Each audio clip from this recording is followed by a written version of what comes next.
আমি জীবনে সব কাজ করব, কিন্তু কপালে তিলক পরব না।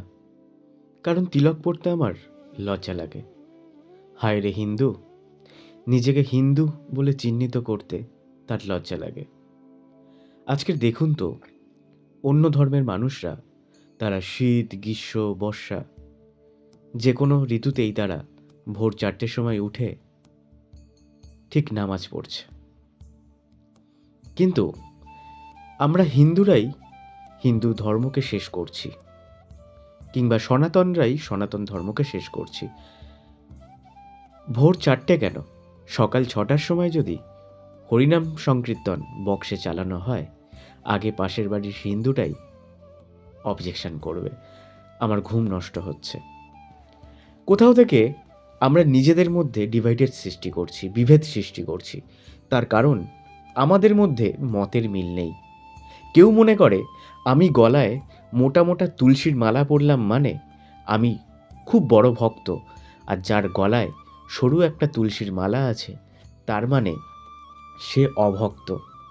কেউ মনে করলো আমি মাথা মুড়িয়ে ন্যাড়া হলাম মানে আমি ব্রহ্মচারী, কিন্তু যে মাথা মুড়িয়ে ন্যাড়া হয়নি তার মানে সে ব্রহ্মচারী নয়।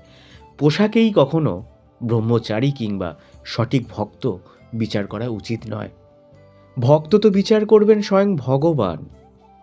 আমি আপনি বিচার করার কে? আমরা হিন্দু হয়ে লজ্জিত। আমরা ভগবানকে ডাকার জন্য আমাদের সময় নেই।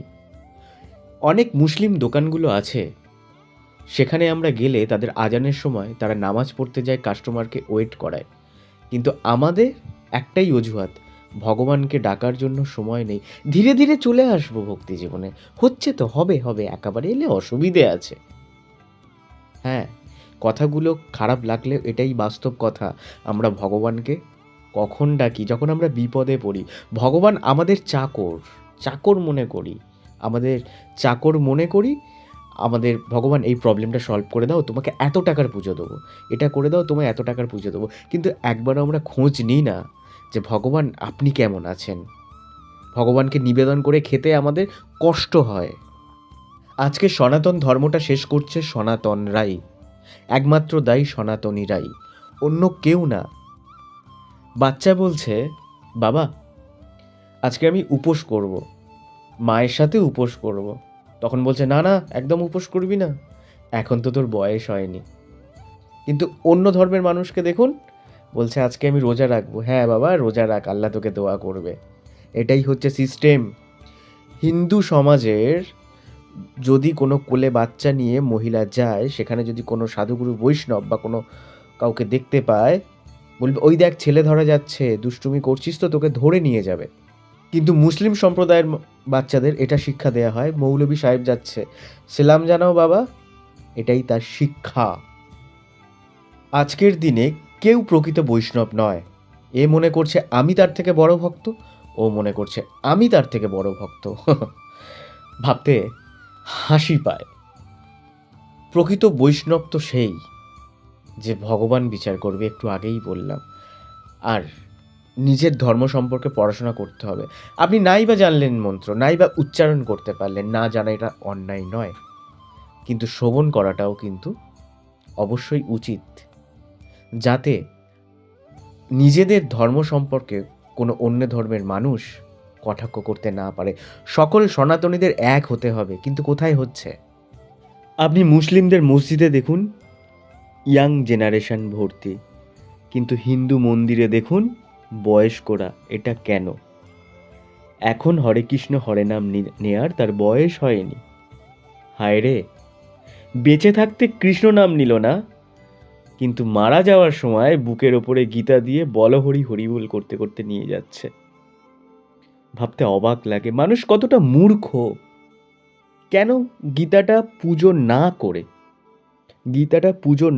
গীতাটা খুলে প্রতিদিন একবার করে পড়া উচিত প্রত্যেকটা হিন্দুর। আজকে নিজেকে হিন্দু বলেন কিভাবে? না আমার সারনেম দিয়ে, না আমার পদবি দিয়ে। হিন্দু তো সেই যার মধ্যে হিন্দুত্ববাদ থাকে, যার মধ্যে সনাতনী সংস্কার থাকে। ভক্ত হওয়ার আগে অবশ্যই ভালো মানুষ হওয়া দরকার, যার মধ্যে সুন্দর চেতনা, সুন্দর ভাবনা, দয়া, মায়া, গুরুজনদেরকে সম্মান করা, শ্রদ্ধা করা, ছোটদেরকে ভালোবাসা। তবেই সে ভালো মানুষ, এবং ভালো মানুষ হওয়ার পর সে ভালো ভক্ত হতে পারবে, বড় ভক্ত হতে পারবে সে। আমি প্রতিদিন নিয়ম করে ভগবানকে সেবা করছি, পুজো করছি, মন্ত্রপাঠ করছি, কিন্তু ভালো মানুষ হলাম না। বাবা মাকে অসম্মান করছি, গুরুজনদেরকে অসম্মান করছি, ছোটদেরকে অসম্মান করছি, নিন্দা করছি। তাহলে আমি কিসের ভক্ত?